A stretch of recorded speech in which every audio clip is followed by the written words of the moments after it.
He threw us out for another woman. Now he has nothing and we're thriving without him. Welcome back, everyone.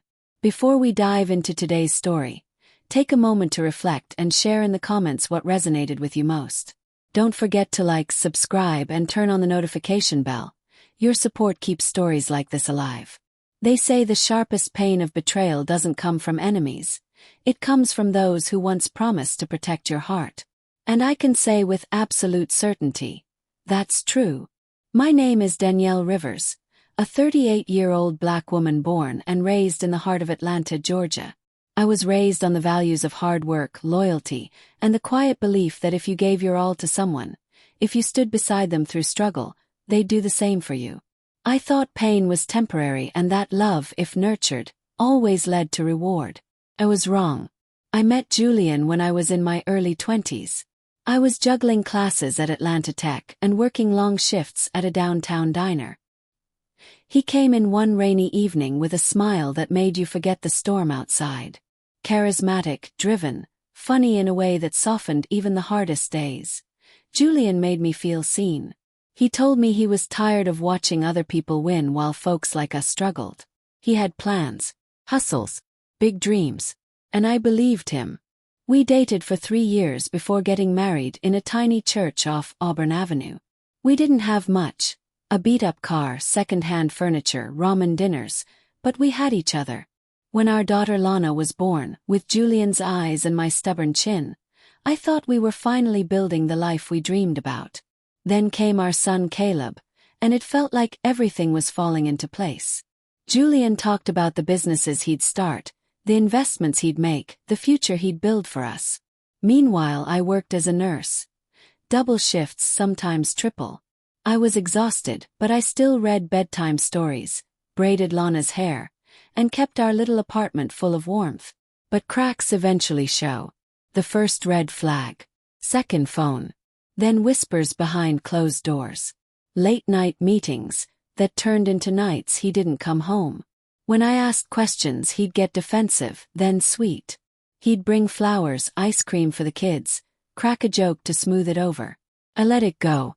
I thought maybe I was just tired. Maybe I was being paranoid. Then came the financial issues. Bills stacking. Disconnect notices. Julian said his business was about to pay off. Any day now, he said. Meanwhile, I was clipping coupons like it was a full-time job, wearing shoes with holes in them, and skipping meals to feed the kids. Julian, though, he always had new sneakers, gold chains, cologne I'd never seen before. I kept telling myself it was just a rough patch. That love was patience. That we'd get through it like we always did. But patience doesn't mean tolerating betrayal. His absences stretched longer. Midnight turned into 3 a.m. Sometimes he didn't come home at all. When he was home, he barely looked at me. The air between us changed, it got cold. The kids noticed too. Lana asked where Daddy was. I lied. He's working, I'd say, knowing I was protecting their hearts, and maybe mine. Then came the day that shattered everything. It was a Saturday morning. I was making breakfast when the front door opened. Julian walked in, not alone. A woman stepped in behind him. Maybe mid-20s, all eyelashes and acrylic nails, wearing an outfit too expensive for someone I'd never heard of. Her name was Asia. Julian didn't introduce her. Didn't explain. He just looked at me and said flatly, "This is how it is now, Danielle. You and the kids need to leave." I blinked, stunned. I thought I misheard. Asia smirked and pulled out a folded set of papers from her bag. "The house is in his name. It's ours now," she said. Her voice dripped with pride, like she'd won some competition I didn't even know I was in. Begged. I dropped my pride, my pain, all of it. "Please, Julian," I whispered. "The kids need stability. Just give us time." He wouldn't even look me in the eye. Asia leaned in close and whispered, "Start packing." When I didn't move, she slapped me across the face so hard my ears rang. Julian just stood there, arms crossed, watching like it was a show. I didn't fight back. Something in me shattered. Lana peeked around the hallway corner, her little face frozen in fear. Caleb started crying. I gathered myself and did the only thing I could. Packed what I could carry. Important documents, school supplies, some clothes, few family photos. Asia stood nearby, making snide comments the whole time. Julian never said another word. Not even goodbye. We walked out that day with nothing but each other. And the cold wind hit harder than it ever had before. Called everyone I could. My sister. Too busy. My mother.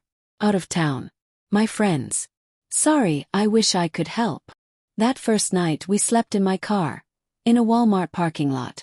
Seats pushed back, blankets over the windows, my kids tucked in beside me. Lana whispered, "When can we go home?" Delight.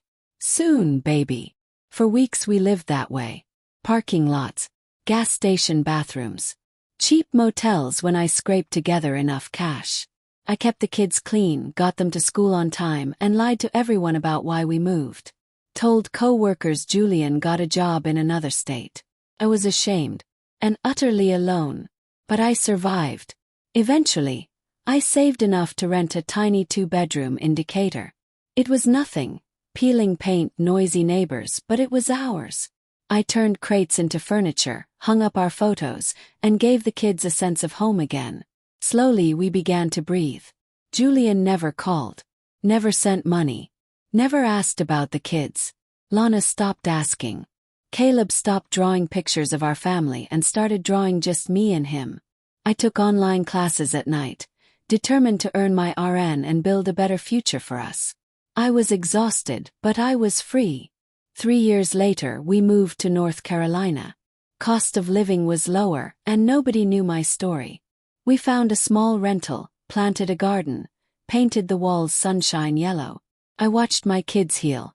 I watched myself heal. And then, one afternoon, I got a call from an old friend back in Atlanta. "You won't believe who I saw today," she said. "Julian." Turns out his businesses crashed.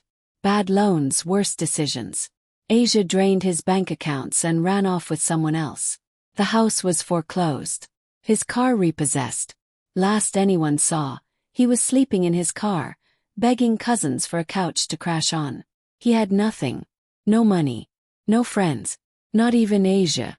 I sat there listening, letting it all wash over me. And you know what I felt? Nothing. Not revenge. Not triumph. Just peace. He was reaping what he'd sown. And me. I was sipping tea in my backyard, watching my kids play in the garden we planted together. Karma didn't come loud.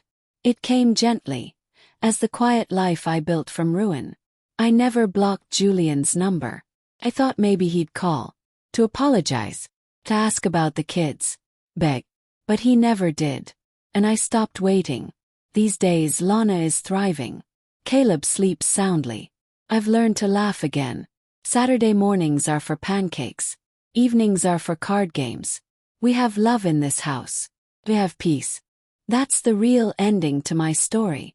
Not payback. Not spectacle. Just freedom. If you felt this story, please like, comment your thoughts, and share it with someone who needs to hear it. Subscribe and turn on notifications so you never miss another powerful story. And remember, your past may shape you, but it doesn't have to define you. You can rise. You can rebuild. And you will thrive.